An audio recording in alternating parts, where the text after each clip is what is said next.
Tigray is Ethiopia's northernmost state, sharing borders with the Afar region to the east, Eritrea to the north, the Sudan to the west, and the Amhara state to the south.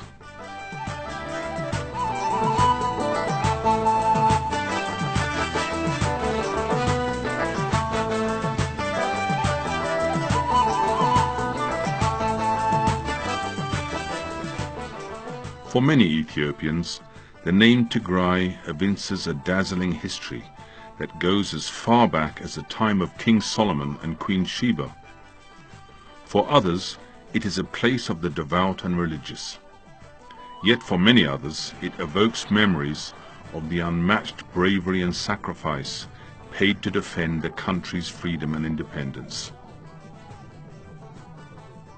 Truly, Tigray is the alpha and omega of Ethiopia's ancient and remarkable history, as evidenced today by its unique pre-Christian obelisks, countless stone inscriptions, dozens of rock-hewn churches, monasteries, underground palaces and imperial tombs.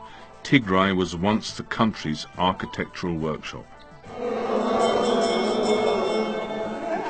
It has always been the purveyor of religious scholarship.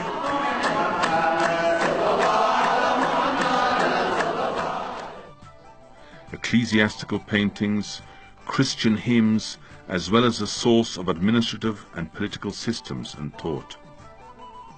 Indeed, Tigray's historical, religious and cultural wealth is as overwhelmingly rich as it is diverse.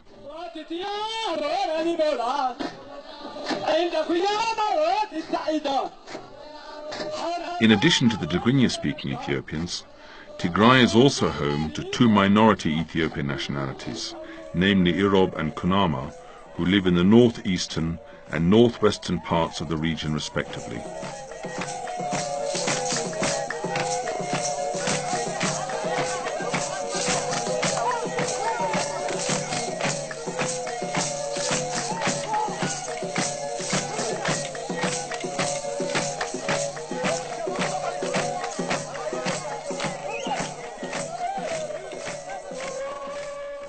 It all began in Aksum.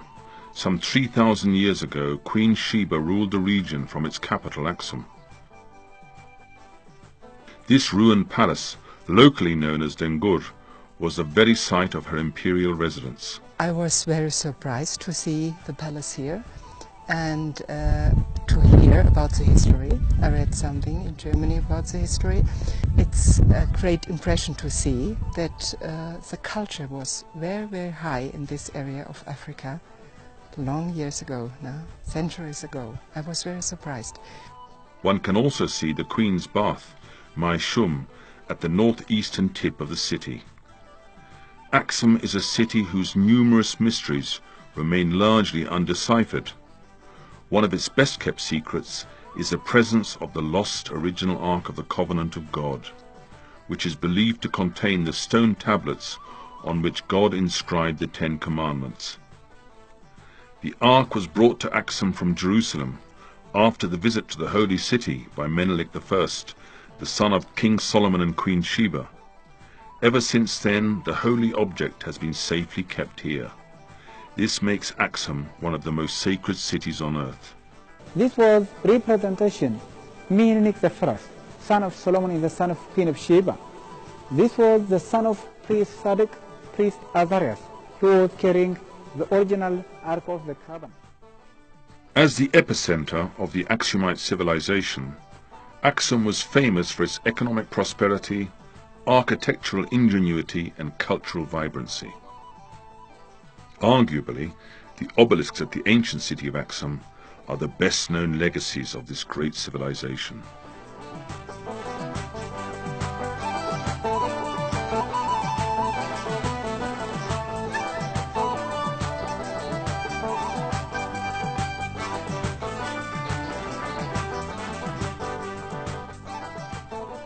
Beneath these obelisks are found royal tombs, and what is certain is that these obelisks have no comparison anywhere in the world, being the largest single stones erected anywhere.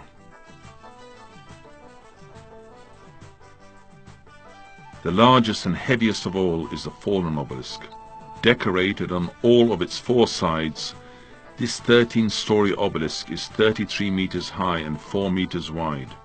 Its estimated weight exceeds 500 tons. Aksum is the first kingdom of Ethiopia, first civilization. So I think, looking at this, you get the feeling that yes, it was a very powerful civilization.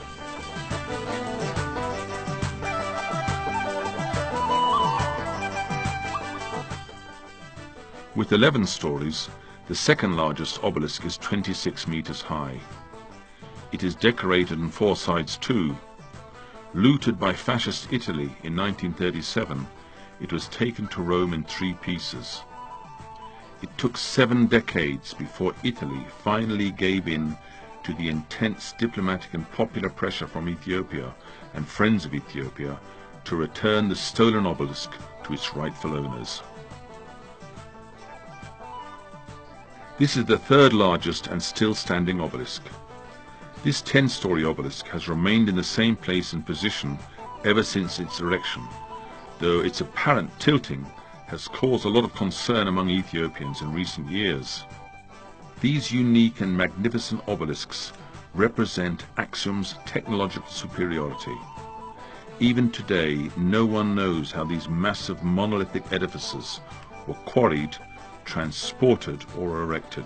I'm surprised that I didn't know more about this place before I came here, really, because it has some incredible sights. It's very different. It's like nothing I've ever really seen before.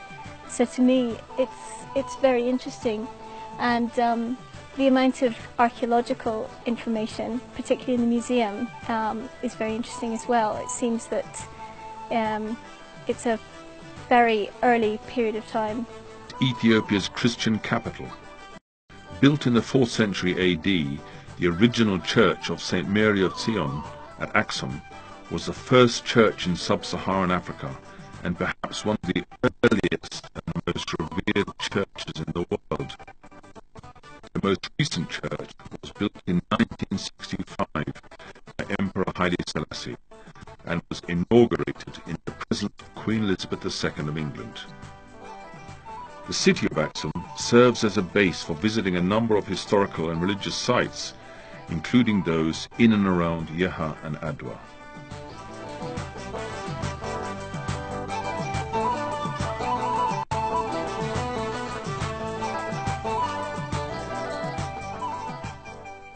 One of Tigray's unique edifices of great historical, archaeological and architectural significance is the temple at Yeha.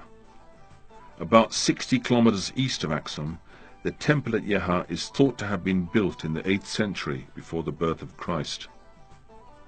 Standing for more than 2.5 millennia, it is the oldest building in sub-Saharan Africa. It is a magnificent structure, remarkable for, among other things, its structural strength, geometrical perfection and architectural beauty. Yeha was the center of the Da'amat kingdom that existed before Aksum. After the advent of Christianity, Abuna Atsi, one of the 9 saints who did much to spread Christianity in Ethiopia, built his monastery here next to the ancient temple. Over the centuries, Yeha has attracted several international travelers, including the Portuguese Francisco Alvarez, the Scottish James Bruce, and the British Henry Salt, who visited Yeha in the 16th, 18th and 19th centuries respectively. Just an amazing thing to see how old it is. The structure of the temple was just incredible, with all the beautiful huge stones and no cement. Come to Ethiopia because it's a beautiful country, and the ancient places are very well worth seeing, and the people are beautiful.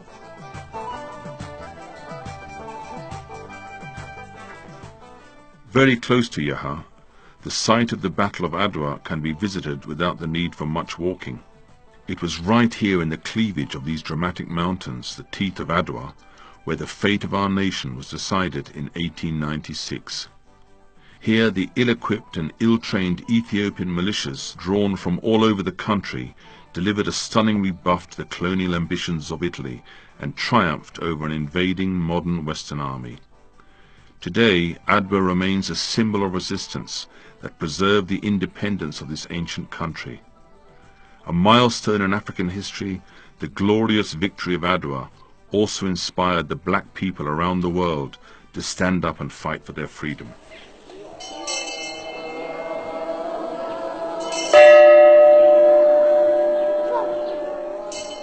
Medhane Alam Church is one of Adwa's remarkable places of Christian worship. It is rich in its wealth of treasures, wall paintings and parchment manuscripts. The entire neighborhood where the church is located is named after the church, and it is customary for the residents of the neighborhood to identify themselves as the sons or daughters of Enda Medhane Alam.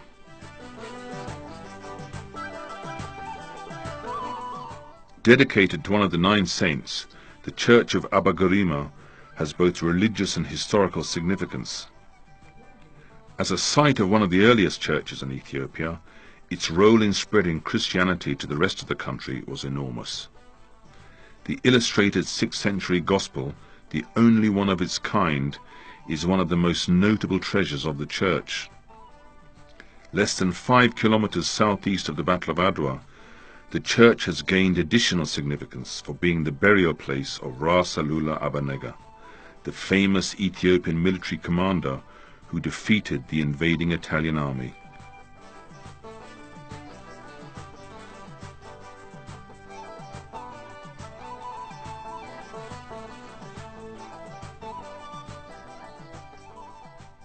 Built in the 6th century by King Gebre Meskel, Debre Damo is the country's most famous monastery.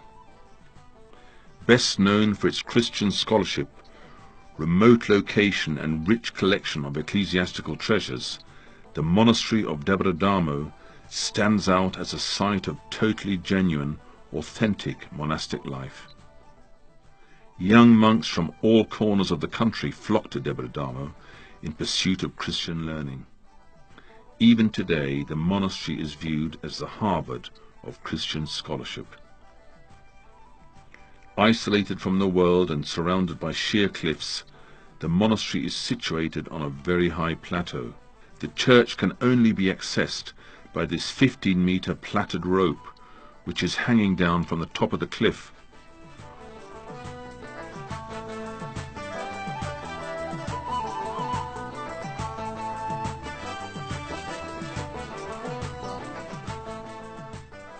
Inexperienced visitors need to tie the additional rope provided by the church around their waists and climb up the rough cliff.